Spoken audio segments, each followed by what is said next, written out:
Hello, all, and welcome to the Fantasy and Sci-Fi Fanatics podcast. I'm your host, Daniel Coolbaugh.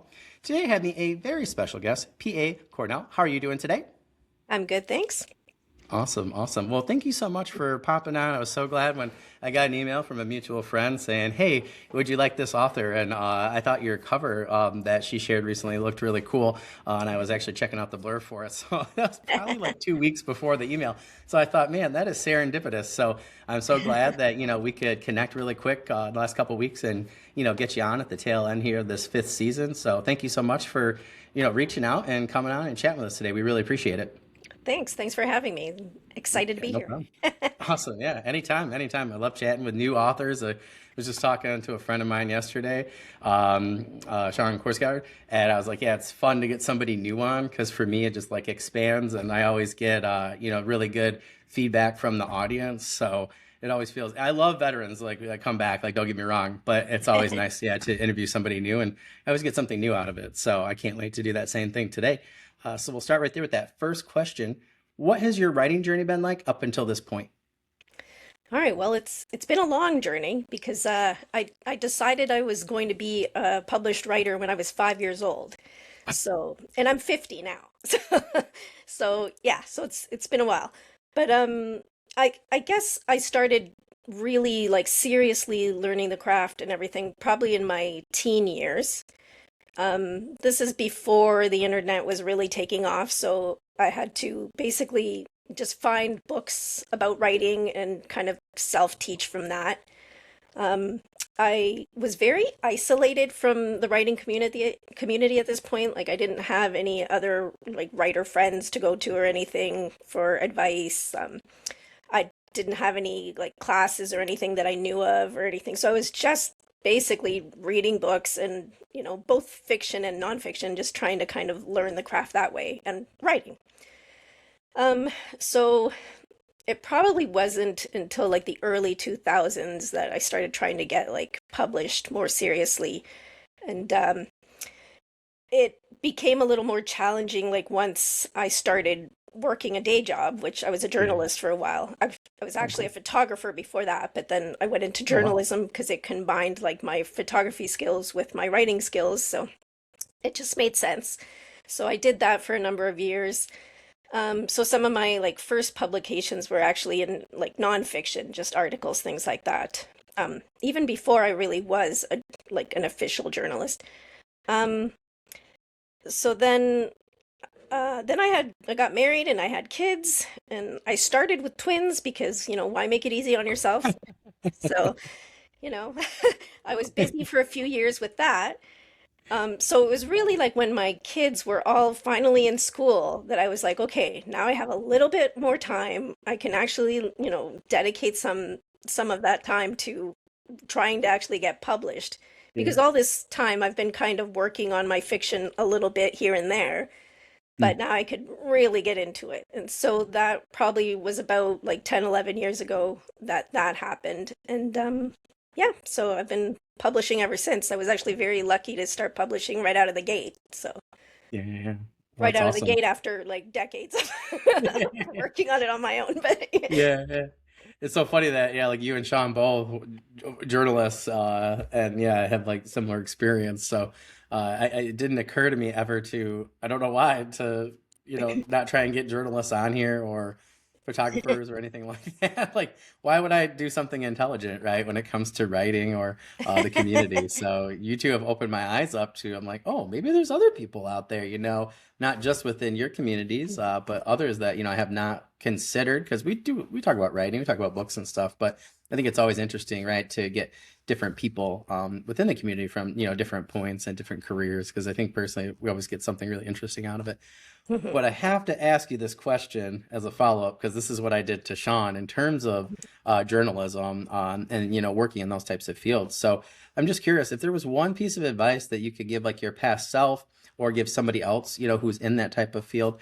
If you could give them one piece of advice, in terms of like how to take those skills and then apply them, into like this new sphere, what would you like tell them, or what would you tell your past self? um, I don't know that I could tell my past self anything because I don't think my past self would listen anyway. It'd be kind of That's so weird. true. But That's me. But what I can say, like looking back now, is that like Yeah. skills like, for instance, I used to have to do a lot of fact checking. So that like is Mm, super helpful for like research, things like that, like just mm, having skills like that. I spent most of my time in journalism as an editor. So those mm, skills for sure are, mm, have been like I've actually done fiction editing for other writers over the mm. years too, like freelance. I Oh, don't do cool. as much of that now because I'm just too busy, but yeah, so like those skills like translate really well. So and the rest is just reading. Just read a ton. Like that's good for anybody, really. Yeah, yeah, yeah. Well, it's nice, right? Because you get that voice, and my students will really laugh about this all the time. But I teach history and social studies and business and some tech stuff, and I try to explain to them, I'm like, there's a difference because they're like, oh, you're always about these articles, and I'm always paired with like English, which is great. But I try to explain to them, like, like trying to give them that experience, right? That there are some articles, there's some short stories that I've read that have just blown my mind. And like Flowers for Algernon's a great example, I would say. Mhm. And I try to explain to them like it's a different style of writing. Like it's all writing, but if you're not really, if I'm not subjecting you to different types, right, of reading, Mhm. how are you going to get some of those different types of writing? And we do the different types of writing, but sometimes not always, people focus on that. And I think about the type of education I got in terms of like reading and writing, and I've been really blessed. Hopefully one day I can turn them into this career and stuff, publishing this year and stuff. But yeah, just like having that experience though, when like Sean and I talked about Robert E. Howard and Conan, or talked about something else, or when you're Mhm. talking, if we're talking about a particular, type of article, or column, and then, I'm like, oh yeah, like I, have written that type before. So I do think you're right when it comes to the intransferable skills. So I think Yeah. that's really And you're good. right, Yeah, like it's good advice. it's so important to read widely. Like a lot of people will read in the genre they're writing, which is good, but if you just limit yourself to that, you start kind of just repeating everything that everyone else has done. Yeah, So like yeah, when I'm reading just for my own enjoyment, I read things that I would never write myself. Like it's, but I enjoy reading it. And that influences your writing subconsciously in some way or another. You'll transfer little bits and pieces from that to yeah, yeah. whatever it is you are doing. So, Yeah. Well, I remember like my friend recommended Patricia Briggs, and I had always passed her books, and I thought, and I was new to urban fantasy. Like I loved Kevin Hearn. I had just discovered him, and started reading the Dresden Files, like a few books and stuff. And I thought, he just talks about this Moon Called book all the time and this author. And I thought, it looks cool. Like I'm gonna try it. I flew through that book. Like if I didn't have work the next day, it was like a Thursday night. I remember I had work on Friday. I stayed up all night Friday night reading that, and there's a lot more romance in there than I think I was used to. But like, it was just so good. The world building was amazing, and I agree with you. She's influenced my writing. I'm writing a current short story for an anthology, and a different one for a friend. And yeah, like her influences, you can definitely, I think, see it. So I mhm. totally agree. If you don't have that background, mystery would be another one. I think Mhm. I love mysteries. I love them in science fiction, fantasy. Yeah, I love just Nancy Drew or Boxcar Children. So yeah, and yeah, if you don't know those, right, you can't really take those different elements to create for something sure. new and Yeah. yeah, Like I, unique. I read a lot of crime and stuff, but I'm never going to be a Yeah, crime writer, or, yeah, yeah, at least it's pretty unlikely. But, yeah, you still get like the way like things like certain turns of phrase, the mood, that sort of yeah, thing can totally translate to some of the stuff I do. So, yeah, yeah. Oh, that's such a great point. I'm thinking like Peaky Blinders, like oh yeah, I love Peaky Blinders. yeah, yeah, just and like yeah, like so many people taking those into like a fantasy type setting. Like I love thieves, I love rogues. Yeah, having that type of feel, or Yeah, yeah, yeah, that's when you that's get really the best results, and and you yeah. can surprise your readers because they're not Yeah. expecting that. So, Yeah, yeah, yeah. Oh, that's great. Yeah, yeah, it has like its own unique recipe, right, with those different ingredients. Yeah, mhm. that's super, very true, very true. Well, speaking of genre, what genres do you currently write in, and why? My main genre, I would say, is science fiction, but I also write a lot of fantasy and some horror. Um, but sometimes, like the horror often tends to be like science fiction horror. Um, Okay. I do occasionally write just straight horror too, But for Oh, whatever cool. reason, my horror always ends up paywalled. So I feel like, it's a lot harder for people to read my horror. So I always say, like, it's Women in Horror Month, but no one thinks of me as a horror writer because my Oh, stuff so is not interesting. free. Yeah, But yeah, but yeah. it's out That's there, interesting. and I actually Yeah. have I think a couple of horror stories coming out this year, for Oh, now at cool. least. There could be more later. Oh, that's Um, awesome. and they're both straight horror. But Mm, yeah, but sci-fi fantasy is probably like my main bread and butter, I'd say. cool. So and there's a I lot of always have that crossover there. problem. Yeah, yeah. My friend pointed out to me, he goes, your horror always turns into like science fiction horror, like Alien or something, or The Thing, or some sort of fantasy where it's Nothing like wrong with almost too that. much. Yeah. I'm like, that's what I like. That's the type of horror I like. Same, So yeah. yeah. Yeah, that's super cool. Well, that's awesome. I actually look forward to reading those. And I don't mind paywalls, particularly for good stories. So I think that's awesome. So that's really cool.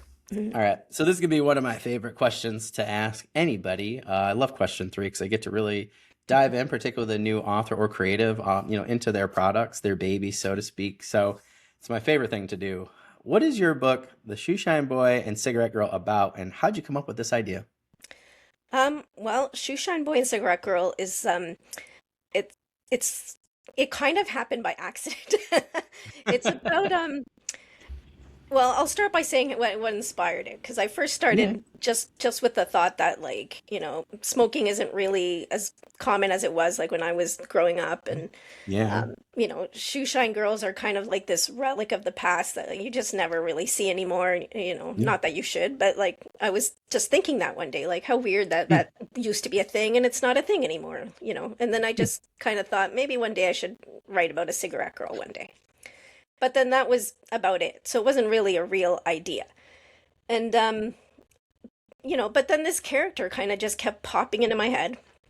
And I As they started do. thinking, like, okay, well, if this is going to be a story, like there's got to be actual, like, something to it.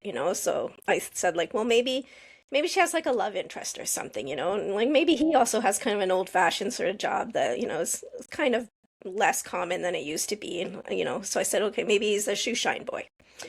Um, so then I had the title there. I had Shoeshine Boy and Cigarette Girl. And that's it. And I decided to just sit down one day and use the title basically as a writing prompt. So I had no ideas for the plot beyond that. And I just sat down and started typing, and the voice just kind of came to me. And from there, it just kind of took off. And so I probably, like, within a couple days, had a first draft. Oh, So, wow. yeah.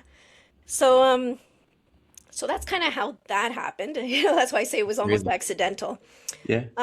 But then like, okay, so what it's about is that it's set in a retro-futuristic alternate Toronto, Oh, that's cool. and it's about these two people that are kind of a little different, but they're both dreamers, and they meet in this coffee shop under circumstances I won't spoil, but they meet and fall in love.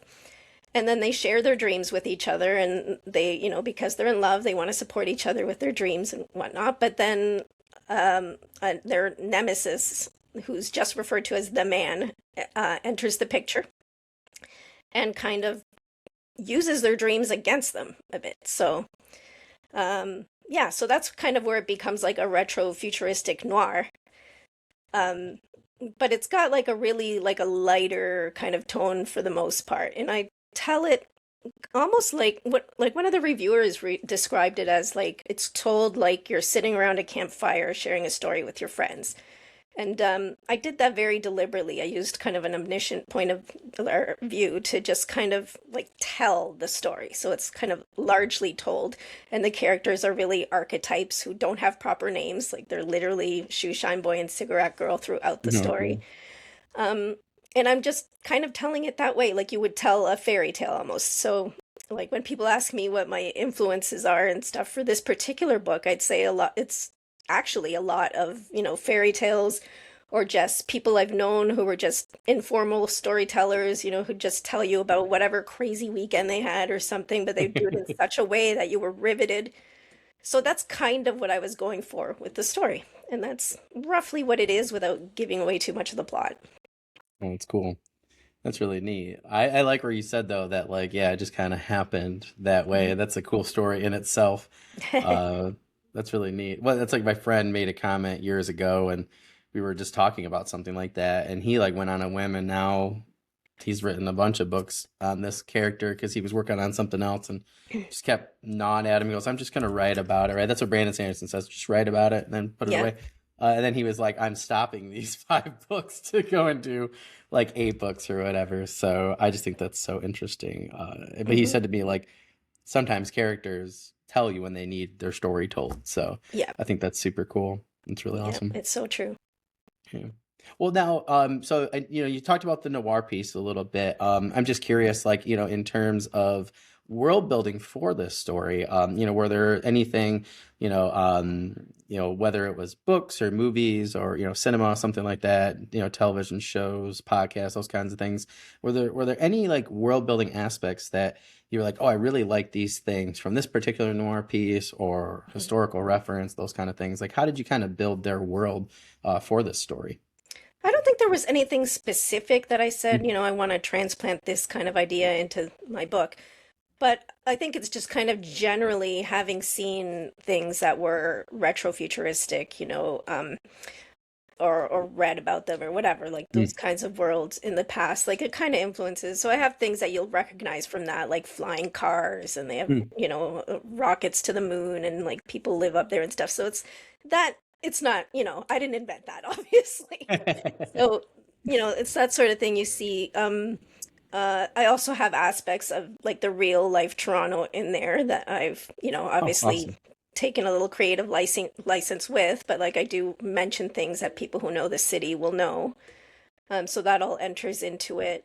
And then just things like you said too, like sometimes like for instance with the crime aspect of it or whatever that is kind of underlying the plot there. Like, I've seen a lot of like crime movies. I've read, like I said, I read a lot of crime fiction and whatever.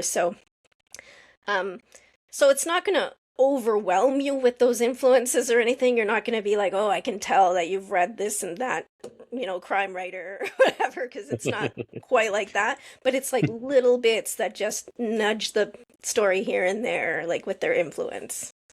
That's So super cool.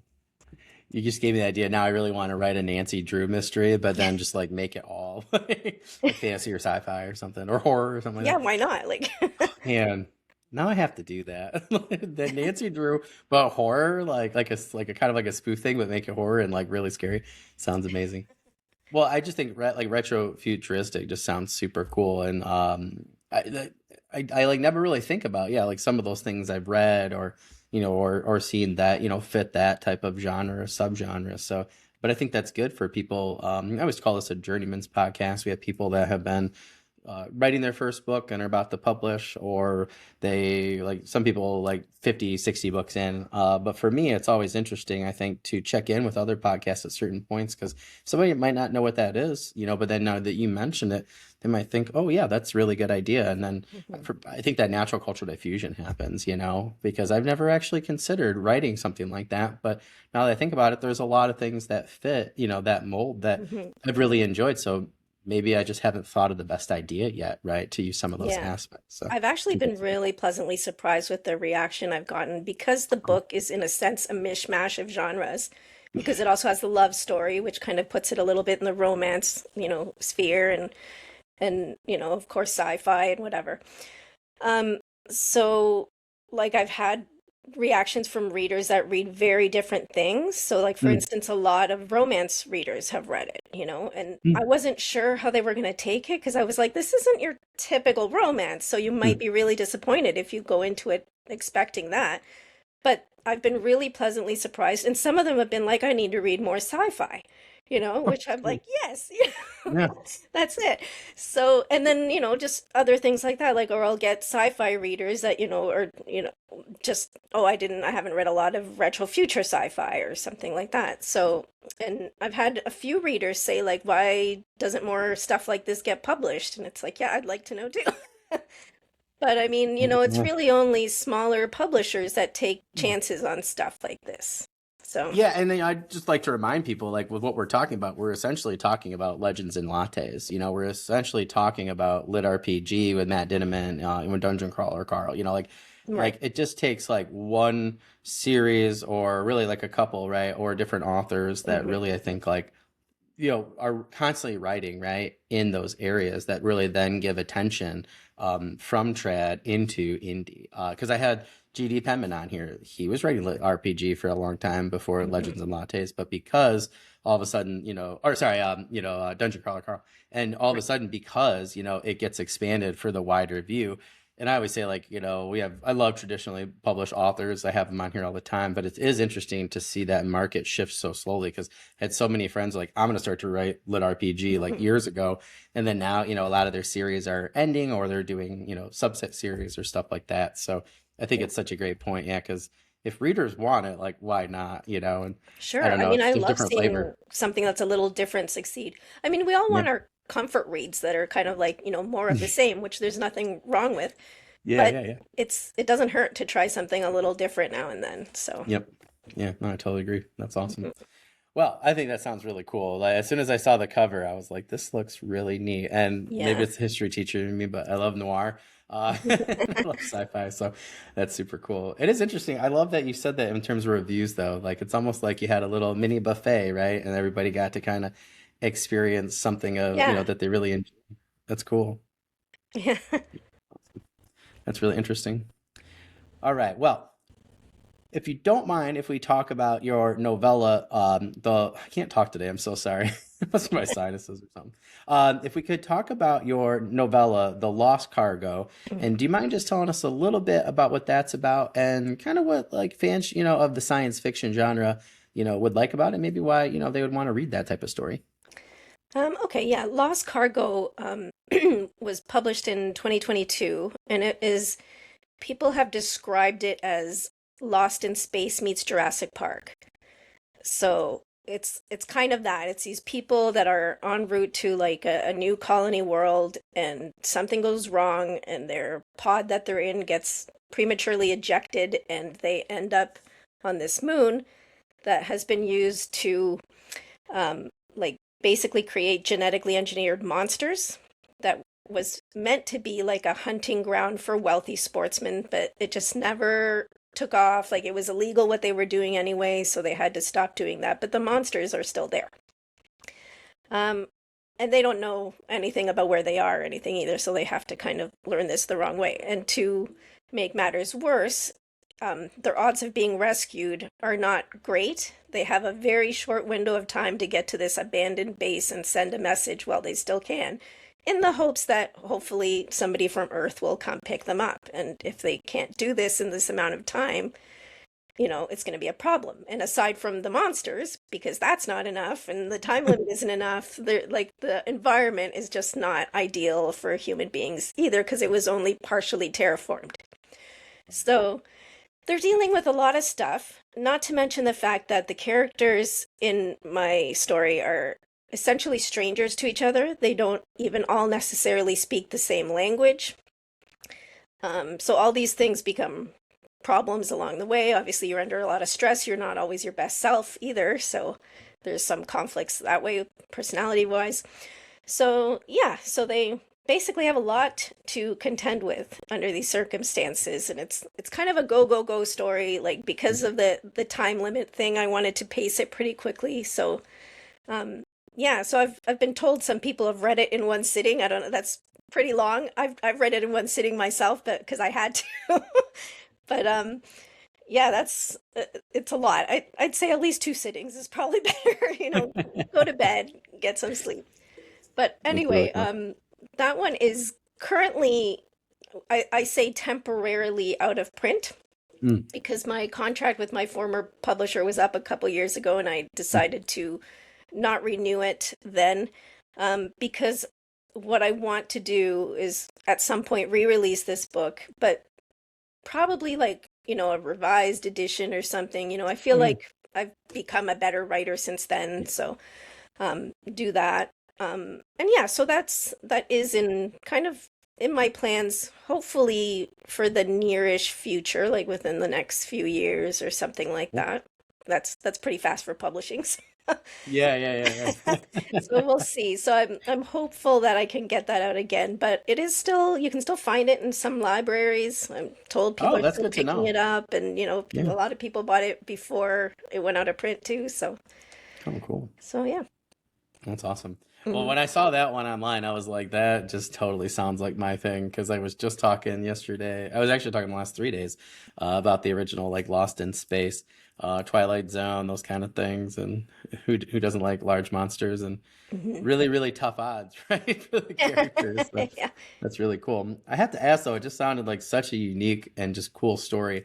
Like, how did that one come about for you? Was there one idea or one vein that you kind of started with and expanded, or? Um, well, the original idea was actually something kind of different. It was in the same setting, but it was like a different kind of plot. And that was for a short story that I kind of wrote notes for, but I never really wrote the story. And that one was actually really inspired by Alien. So it was kind of a darker idea in that way. Mm. Like this one has its horror aspects and whatever, and it's actually been like fairly well received by the horror community because of, my monsters and whatever in there. But it's not, I wouldn't say it's quite as dark as Alien, like the vibe of Alien is. At least I don't think so, but I have a really high tolerance for horror too. Um, so that was kind of the initial idea. And then I'm not sure why I went another way with it, but I just started with my main character, who's a woman named Parker, and she's got her own inner demons and whatever that she's dealing with. And she's just, let's just say she is not in a good place when all this happens, but she ends up being the person that everyone depends on to get out of this mess. And, and she may or may not really have her heart in it. Like she's kind of responsible for saving all their lives, but at the same time, she's in a place where she doesn't care if she lives or dies. So Oh, wow. she's not the person that you really necessarily want in charge when your life is at stake. Yeah, yeah. Um, so anyway, I kind of came up with her as a character, and I guess I kind of like, first developed her backstory and whatever, most of which isn't really in the book itself, but it was just Mm. kind of to tell myself, who is this person? How did they get to Yeah. this point? Why are they like this? And so the book addresses things like mental illness and whatever, just like, things that people have to contend with. Because I'm somebody who suffers from like depression and anxiety and things. And, life doesn't stop just because you're dealing with that. So she's got like the worst situation that could happen to a person. And she's also like depressed and whatever, So, Yeah, yeah. so the story kind of just developed from there, from who Parker is. And then I put her in this situation that's crazy with these people who don't get along, and. So some of them have skills that are helpful. Some of them are basically dead weight, but like you gotta save everybody anyway. So Yeah, yeah. Oh, that's so interesting. That's super cool. Yeah, it just sounded, yeah, like I said, when I saw it, I was like, oh, that's interesting. And I thought that was, yeah, just such a cool idea. And I always love, yeah, like when somebody does something like that. For me, like again, like we said, right, like the classics, or you just sometimes you just want that particular flavor or brand or whatever of story. But I don't know. For me, ever since I discovered indie, it was just ironic. I met Patrick Rothfuss, Brandon Sanderson, Brian McCullen, and then Michael J. Sullivan and Pierce Brown all on the same day. And oh, then crazy. it was Kevin Hearn too. He brought all these people together at the Poison Pen in Scottsdale. It was so cool because I was like one of my last weekends living in Arizona. And then I was moving. So I was like, I'm going to do this thing. And I was there all day. And I thought I was just going to go and get book signings, but I had been playing around, like trying to do this story again and get back into writing and things. After my first year of teaching, and I met all these indie authors, and they just completely changed like my mindset. And I was like, all of a sudden the indie world was like open up to me for writing, and I just didn't realize how much it was going to open up all these other types of genres or subgenres and different stories like yours where Mhm. and I always like wonder, like, if I hadn't have gone to that event to get a couple of books signed, like it's crazy to think I would never have probably done this podcast because I wouldn't have known so many indie authors and traditional authors. Mhm. And yeah, I don't know, it's really cool. But I'm thankful because otherwise I'd miss out on, really cool books like yours and really cool stories. So yeah, it's Yeah, always I nice love to, I the think, to get indie something cool. sphere because they do a lot that's different. They're, like I Yeah, said yeah. earlier, they take chances. They tend to Yeah. move faster. I'm Yep. impatient, I don't want to necessarily wait 10 years for my book to come out. Like, Yeah. Yeah. so Yep. I haven't really like done a lot to try and get like an agent or anything like that because I kind of like, how hands-on everything is. Like with Stars and Sabers now with this book and my next book that's also coming out. Like I have so much input. Oh, Obviously the cool. publishers are like the final say, but I get to say like, like for instance, the cover that, of Shoeshine Boy and Cigarette Girl, that was done by Kim Herbst, who is an amazing artist. But I got to say, like, how about this? Like, I'd like, this on the cover, this sort of thing, or whatever. At least kind of give her like a gist Yeah, that she yeah. could then just run with. And, and then like you don't necessarily get a cover that you're gonna love when Yeah, you're yeah, like yeah. with like big publishers. So, Yep. and I've worked with bigger publishers for other things, and it's no better or worse an experience necessarily because of that. Like, so at least when you're a small fish in their pond. So like Yeah, it's yeah. like, why not get a bit more say? Why not have some control over your promotion, or whatever, like just, or be able to like talk to your publisher directly and say, hey, what's going on with this or whatever, or I have this idea for that or something, so it just seems much more personal, like much more collaborative to me, which I love. Yeah. Yeah. Well, I tried to explain to a friend because like everybody wants different things for their career and things, but I said to him, I go, I don't think you want to be traditional. Like you say you do, but I don't think so. Like, and I explained to him, like I had somebody on here, and I won't mention, but like I had somebody on here traditionally published from one of the big five, and they were like, yeah, I have this story. It's been done, literally fully done for 3 years, and then it's just coming out. And then they've had book two done for 2 years, and now book three is about to be done. But like we're just at that time, we were just getting book one. And I Yeah. said to my friend, I was like, "You are such a fast writer, and you like the control and to do things." I was like, "I don't think you would necessarily want to be one of the big five, at least. Like you might want like Hmm. Or a similar hybrid. press to Stars and Sabers or something." But yeah, I just said to him, I was like, I don't think that's exactly, you think you want Yeah. that, but what your actions are saying, what your words are saying, I think are a little Yeah. different. So yeah, Yeah. it's always There's no interesting. right or wrong path, but yeah, you have to know Yeah, who you are, what your priorities are. the way to put it. And it's Yeah. like, I have friends who are like, no, I would never go the indie route because I want to do this and this is super important to me and whatever for these reasons. Yep, yep, Okay, totally valid, like yep. that's fine, you know. Yeah. But and I don't self-publish, but I have mad respect for people who do, because the amount of work they're doing is insane. And if you are even moderately successful, especially with all the AI stuff competing with Yep. you now, like you're amazing. Like that's just you're a rock Yeah. star if you can do that. So Yeah, that algorithm is nuts now. yeah. That's why I was teasing my wife. I was like, we'll probably only have one kid because it's like he's getting a little older now. And I'm like, it's just like stuff's just too expensive, I think, now and too crazy. But yeah, I don't know. Like, yeah, like for me, like doing this, like getting out this year, because I had been stalled a little bit because of my job and stuff, like new job a couple years ago. And the pandemic left us in education with so many different extra things and Mhm. stuff. But I do like, yeah, like the covers are for me. Like I originally want to do illustrating. That's what I originally went to school for. So for me, like even if I'm not doing it myself, I still like to have that say. And I'll take new ideas, better ideas. I always want the better idea, whether it's editing or covers or whatever Mhm. or feedback. But there's just something about, yeah, like having a say for something like that to me just means a lot because that's my brand in my mind, no matter where I'm at. So Yeah, yeah, I think that's super totally. cool. You had that experience. That's awesome. Mhm. All right. Well, our next question, what is your collection of short stories, The Astronaut Among the Flowers, and other stories about, and what kind of stories can readers expect from this collection? All right. Well, that is a collection of, I believe, 21 different stories that are sci-fi or fantasy or some mix of both. Oh, cool. Um, Two of them are brand new to the collection, Hmm. and several of them have never been free to read online or anything. So Oh, wow. there's a lot that's fresh there. And it's kind of, in a way, a mix of like, it falls within those two genres, but you get some different tones in there because I'm kind of all over the place when I write. So I'll write some really, like I'll write a really cute little cozy story or whatever that warms your heart, but then the next story is like, horror I or hope you set it up like that too. yeah. Like in this. I can't remember right now, but yeah, that'd be kind of funny if you this kind of like, oh, and then you're like, oh my God. Oh no. But yeah, so it's a little bit of kind of something for everyone in there, but Cool. they all are kind of united by like the theme of connection because I write a lot about like human connection, whether Mm, it's good or bad.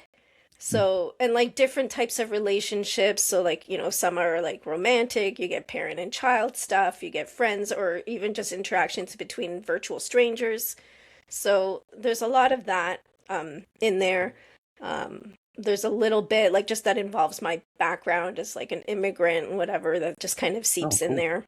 Yeah. Um, so yeah, so that's basically the gist of it. And that Oh, one that's comes cool. out in August, so Oh, awesome. of That's this super year. cool. So That's awesome. So yeah, you would say it's kind of like your creative sandbox, if you will. kind of, yeah. So it's like, Cool. yeah, I always say like I don't know how it goes for my readers because I don't like some writers will write like like okay, this is like a story by Yeah, so and so, and it's like it's kind of all in the same vein, and that's great because it's really nice to be able to just be like, yeah, I know I'm gonna like this because yeah. they wrote it. But for me, like I just kind of I I have fun with what I'm writing. So it's like sometimes Yep. I want to write something really dark. I just, sometimes I want something a little lighter to take a break from the dark thing that I just Yeah. finished, or sometimes it'll be long, sometimes it'll be short. So I'm a little bit all over the place, which I hope attracts readers that are like me, who are also, willing to kind of read anything.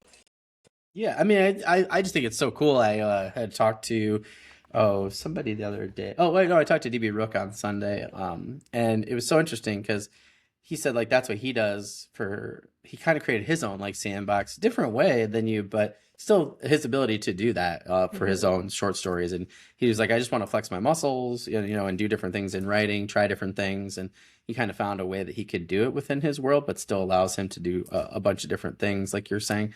Hmm. And I don't know why I haven't thought of that before because I just think that's super cool because like my friend Clayton Snyder, I know from reading his one of his books, it's gonna be well written.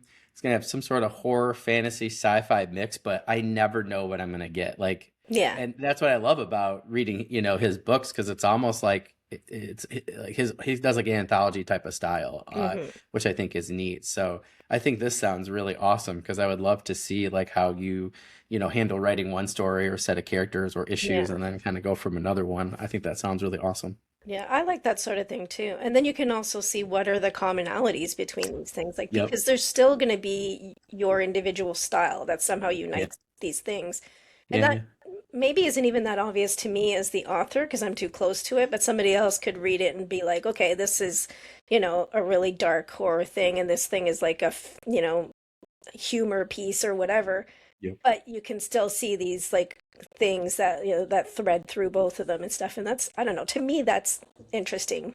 I like to Yeah. kind Yeah. of analyze stories and see what's behind them and Yeah. whatever, so No, that's a good point. I always thought it was going to be like one of those R.A. Salvatore or like Elaine Cunningham or Margaret Weiss and Tracy Hickman, like just write like one genre, like 100 books or something. But now as mhm. I've like gotten older, I'm like, I just can't do that. I'm like, I have different idea Yeah, series all over, and subgenres mix and stuff. And to me, that's more totally. exciting. But like you're saying, like, yeah, like I've read those things and I thought that I've enjoyed those types of stories. So now I want Hmm. to create those types of stories. So yeah, I can't Yeah, imagine getting locked in now to totally. That's one another genre. reason I like indies too, is because Yeah.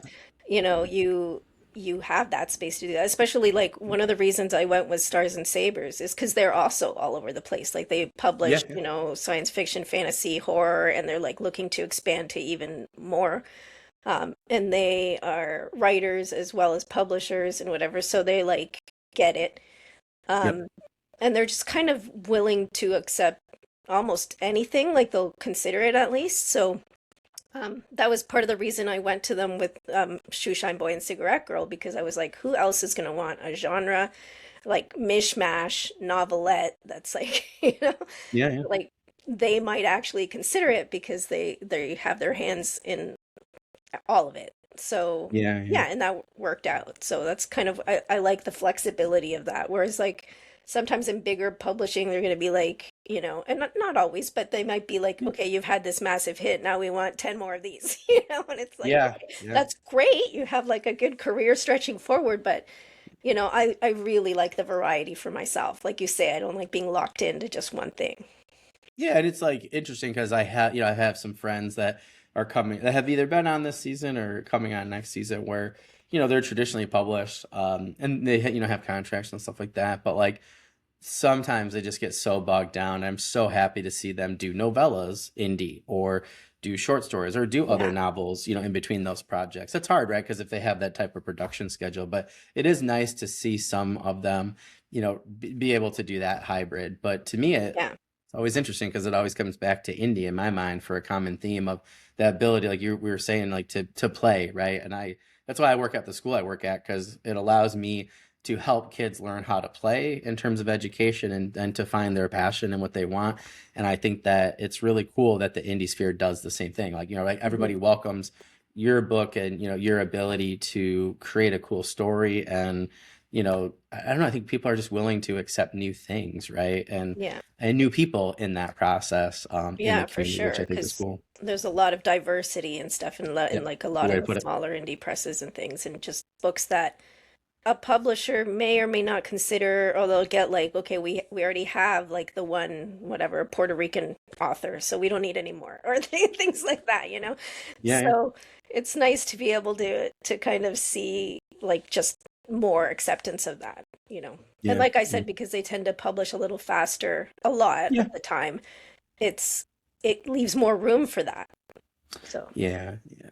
That's like, yeah, like I like production wise, like I was talking to a friend and I have like a set, like, like have a set schedule right now, even, doing indie because I'm like, I have other things that I gotta try and get out by January. And it seems like it's gonna be wild. I mhm. was like, I probably should have signed up for these other projects, but there were so many good people. And I felt like being new, I had to say yes because I thought this is my opportunity to do something really creative. Yeah. And to kind of be attached to just some fun people with different projects and just to have fun, just to hang out and have conversations like these. I love being in Discords in one of the anthologies I'm going to be working in this year because and then people will get off, and they'll be like, "Hey, your idea was really cool," or just like making friends and connections. I think is really fun because it makes it feel like this is not just you in your office or your dungeon, as I like to call mine, Yeah. and just doing it yourself, right? There's a little bit more community aspect and I think there's more help too a lot of times when you just like, I said to my friend the other day, he was like, oh, I'm kind of struggling. I was like, I think you should just kind of pause just a few things and just pull your head up, go join a live chat or, a talk or something like that. And then remember that like everybody's here to help, Hmm. which I think is super cool. And I love that theme. I feel like that we're really kind of heading towards whether it's indie or traditional. I think it's really neat to see everybody come tighter because of the algorithms or how expensive or how tough stuff is. So I think it's really cool Yeah. to see because I think everything will expand that way. So Hmm. it's really awesome. Well, I really look forward to checking out these stories.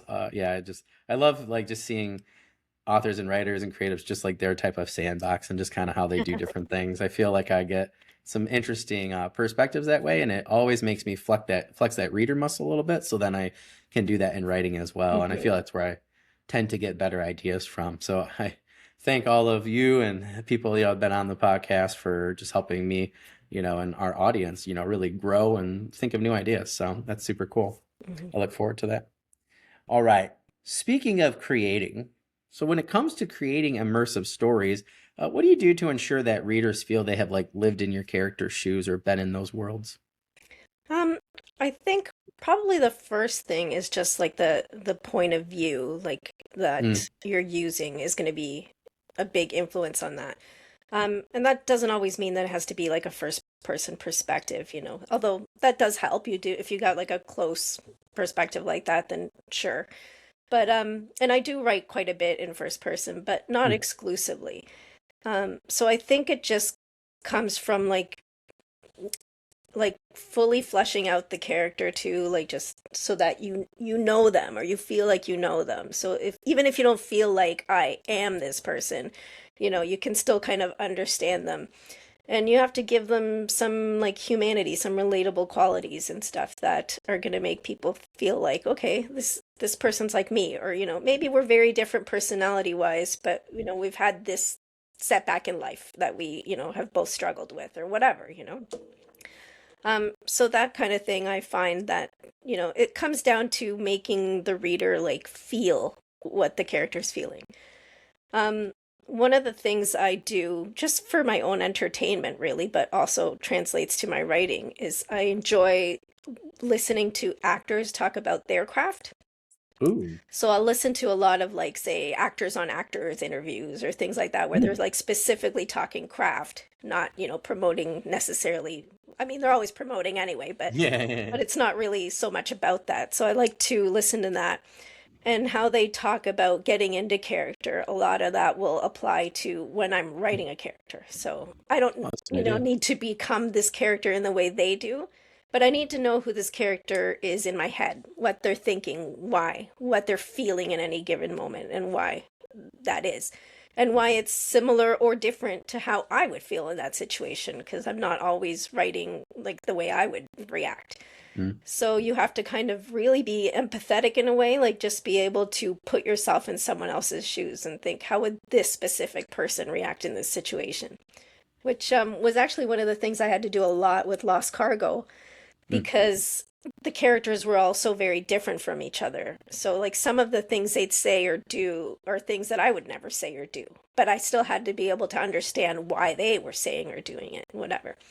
And that comes through as genuine. And I think the reader just feels that and can, feel closer to them and their predicament, whatever, because it just seems real. That's cool. Sorry, you blew my mind because I was like, wow, I never considered that because like hearing like other like actors talk about somebody like uh Dustin Hoffman or Robin Williams, or I don't know, those are the reels I've seen recently. Somebody was just I saw was talking about like Denzel and working with him. Meryl Streep was one. The Worst Bros 2 is coming out. I think it was Anne Hathaway was talking about working with her and Mhm. some of the questions, yeah, that they asked them as young actors to, like to get into those roles. I know Matthew McConaughey, there was one, the guy that's like fluffy comedian or whatever. He's like the bigger guy, and Yeah. he was in a movie with Matthew, and I guess he was like, I guess he only is in character the whole time, like, and just hearing him talk about the experiences and his learning of getting into character or those kind of things. I think that's a cool vein. So I'm gonna Mhm. steal that from you. I'll give you Yeah, credit no, though, go but ahead. I'm gonna have to do that because Yeah. I love movies and I love acting and actors and yeah, just Hmm. like screenplays and stuff like that. So I'm gonna have to definitely Yeah, same try here. So that. it translates, it's like you're enjoying yourself, but also learning at the same Oh, time, that's cool. So. Oh man, I see. This is why I do podcasting because I never would have thought to connect my love of those interviews and things with writing, which it seems like it's a Yeah. small leap, right? But yeah, I wouldn't have done that. So Yeah, thank you. That's I really do that a cool. lot. I actually last year, I think in the fall, I was a lecturer for the Odyssey online workshop. Oh, Um cool. and so I had to teach like a whole thing about, like, in my topic was writing short stories that stand out. And like Awesome. part of it was talking about that, like bringing what is yours, basically your stuff, your interests and whatever, into your writing. Somehow you can like incorporate that or learn from it or whatever. And I did talk about like how I listen to actor interviews and that sort of thing. But yeah, but I mean, it's like we can all do that. Like if you have zero interest in, the things I'm interested in, there's probably something in your life that you can mine for whatever, like just that will help you in some way with your creativity. Well, it's like thinking like only murders in the building because I thought like the podcasting in there and how they wrote, especially the first season, especially like the first like half of this first season. I was like, oh, I love podcasting and I love mysteries, Hmm. murder mysteries, and then it was combined, and I was like, oh, I absolutely loved it, particularly the first season. But Hmm. Patricia Briggs, I think, does this in Alpha and Omega so well. She loves horses and breeding them and riding them, and one for Alpha and Omega books. I never would have thought. I love Hmm. horses, but I never would have thought like the breeding of them and the industry would be so interesting to me. But she wrote it in a way where I like had to look stuff up. I had to watch videos and stuff, Hmm. and it was an amazing book. But you could tell her love of horses and Yeah. all things horses came out, and I really feel I felt like I felt that, and it really made the story like that much better. So For sure. I totally could see what you're saying. That's And super then I'm cool. sure she's like super knowledgeable on the subject too, which Oh helps. yeah. You know, you have a lot less research to do when you've actually lived it, you Yeah. know. Yeah, So, yeah. Oh, and it's super sometimes cool. things like that will like, come into play like where you're not info dumping everything you know about it, but it's like you give it a sense of realism that can only come from someone who has lived it, you Yeah, know. yeah. And that even if it's just done in 3 words, is somehow magically conveyed to the reader and they know like a genuine like okay, this came from someone who knows as opposed to someone who's just, Oh winging yeah. it or whatever. Yeah. Well, you mentioned like Toronto, like Kevin Hearn used to live in Toronto, so he wrote one part of the first book for Iron Druid Chronicles. It takes place there. I loved it because I was living in Arizona. I was living in Glendale, Mhm. visiting Tempe all the time with my now wife, and like we were going to his character's favorite restaurant, Rula Bula. I was having the fish and chips, and it just was so cool to read the books. And then we went to Flagstaff. And my wife's like, "Oh, that's in your book, right?" And the next one, I was like, Mhm. "Yup." And then we went to a couple locations, and but I think you can tell that, particularly if someone's been there, right? So I totally Yeah, think you're right with same thing, right? With you've been there in that type of field or that hobby or experience, right? So sure. yeah, it definitely comes up on the page. Yeah, Hmm. super cool. All right. Well, I know we're winding down on time, but I always have to ask some sort of question involving this now because a guest gave it to me end of season 4, and I've loved it ever since. I just keep tweaking a little. So, if you could have coffee or tea with one of your characters, who would it be, and what topic would you discuss with them? Well, I think I I'd love- have to go with either Shoeshine Boy or Cigarette Girl because they meet in a coffee shop. So, Oh, just, that's fair. Oh, I it should have makes changed it. sense that I'm a big Yeah. tea drinker myself, but I do drink Oh, coffee as awesome. well now and then. Yeah. And I love a good diner coffee. So I'd probably choose one of them. And then as for what Cool. we talk about, I think I don't know, I might just ask them what's next for them so I can write a sequel. Oh, that's a good one. Two birds, one stone, Yeah, right? I exactly. like your thinking. Oh, that's awesome. That's a great answer. Oh, yeah, somebody gave this to me, like the theme, and I just keep tweaking it. Different stories, different authors, different genres, subgenres. We always get just a cool answer, so that's awesome. I have to ask though, what kind of tea drinker are you? Hot tea, cold tea, particular flavor? Uh, yes. I love tea of all kinds. Oh man, I'm a Yeah, hot I tea mean, I fanatic. come My from wife's a, a a iced tea big tea drinking fanatic, so culture, so yeah. oh, I oh, mean, I mostly drink hot tea, I'd say in the summer though, there's like always like iced teas and stuff, so and I yeah, make yeah, my yeah. own or buy some, so it just Oh, depends, cool. Oh, that's awesome. so That's super cool. mhm. Panera had this like new peach fusion a little while back near us, and it was so delicious. And now they stopped doing. I was like, why would you stop doing an iced tea before it gets to be spring? That was delicious. So I hope they have another. My wife's like, because she knows me, and she goes, just try it. And I was like, no. She goes, I know you. Just try it. And I tried it. I was like, oh my gosh. And I don't know how to explain it, but it was so flavorful, like a hot tea. But Mhm. yeah, it was iced. It was absolutely amazing. So I hope that they bring it back. I'm But yeah. actually drinking a hot peach tea right now as we Oh, that's speak, so awesome. that's so funny. That sounds so good right now. So now I'm gonna Yeah. have to go. My box ran out, so I'm gonna have to go get a new one. I Yeah. love peach, like peach lemonade, Oh peach yeah, it's tea. Yeah. delicious. Uh, oh, that's awesome. That's what I'm Yeah. doing as soon as I leave I here. know, great minds Going think in. alike, right? Like Yeah, that's awesome. I hope I can siphon some of your, writing and creativity when I finish my anthology yeah. story It's later the through the peach tea, iced that's tea. the secret. Yeah. It's the elixir of authors and writing. Oh, that's awesome. Well, that's super cool. Oh, what a great answer.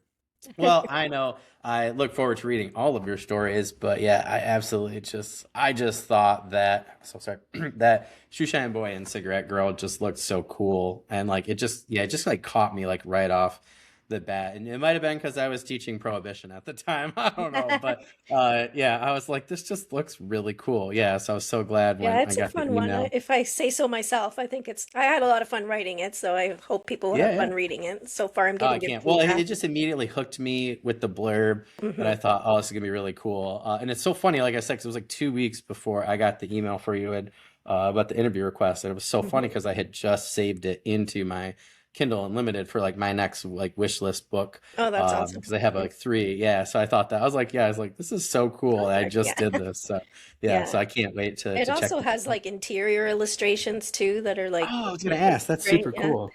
So Oh, that's those are awesome. by an artist named Ahmed Rafat.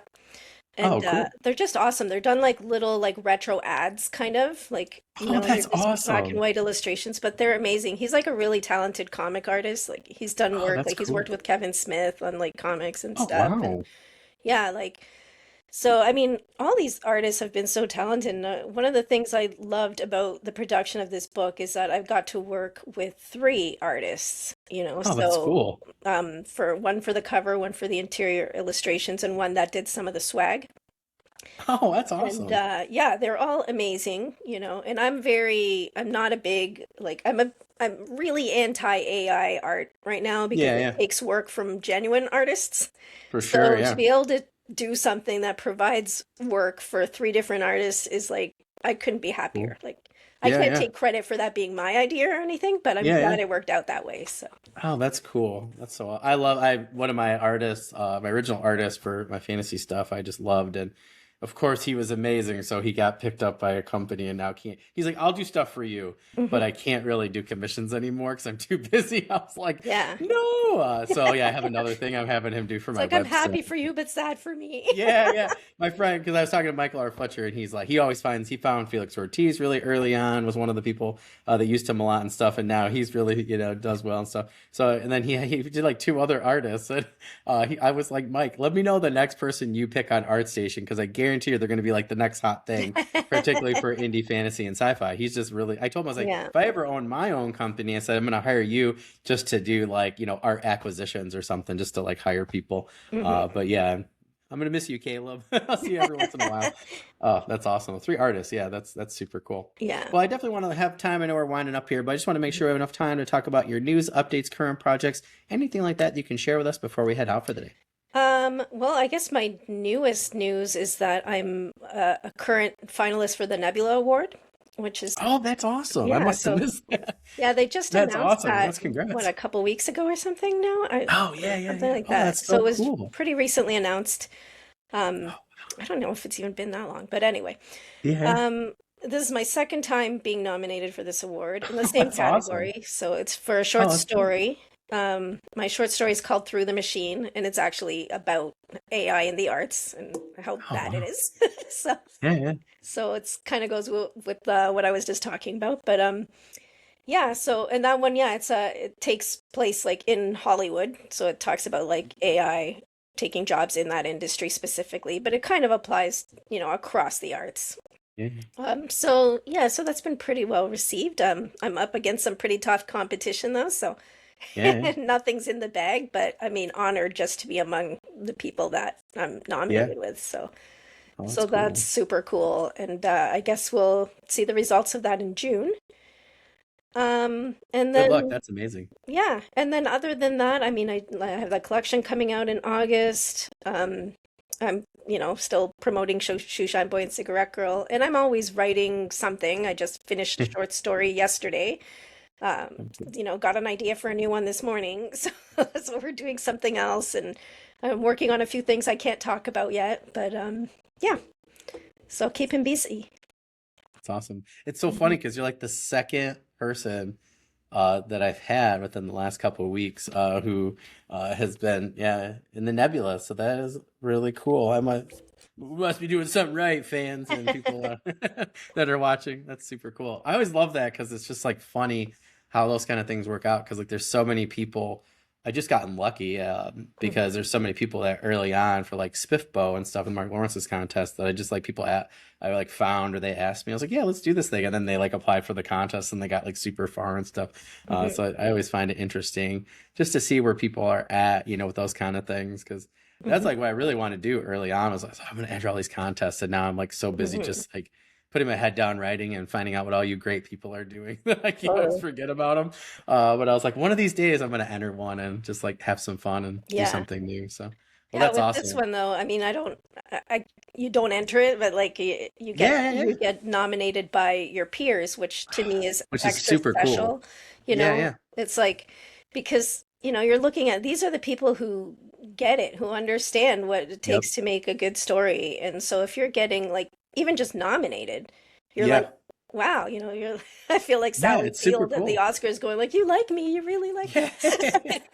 Oh, it's so cool. Or more Oh, that's importantly, you awesome. like my work, which Yeah, yeah, yeah.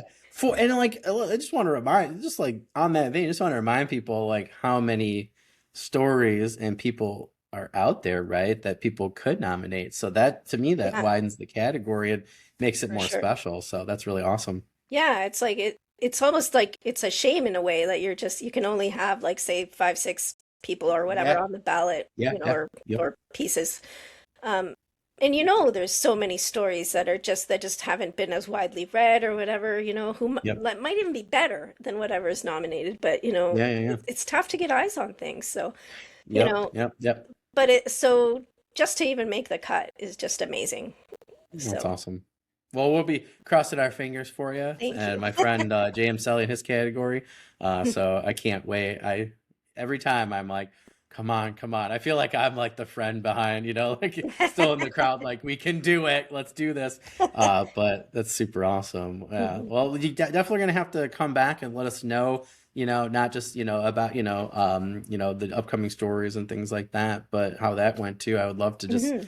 kind of see how the process for like before and after kind of went for Yeah, you. for And sure. We'll do a yeah, catch talk up. about your other products. Yeah, it'd be super cool. Yeah. Well, that's awesome. Well, I really want to, again, thank you for coming on. This has been great. And yeah, just I've learned so much today and thought about some reflective things. So I really appreciate That's that. good. And My yeah, I always pleasure. love when we can get, a new author creative on. Like I said earlier, I just always get a great experience out of it. And I look forward to reading your stories. And I love and if anybody out there wants to email me, if you know somebody or you want, like, just email me and we'll figure out a time and a date and I'll get you on. It might be a little while, but I'll get you on at some point. We'll have a great conversation like this. So I love when somebody reaches out and yeah, it gives me somebody new because now I have your stories. I seen the one, right? Mhm. But then I didn't know about the other one. So that Yeah. just Oh, opens up and I have new like world. a bunch of shorts like just available for free. Like if you go to my That's website, good to know.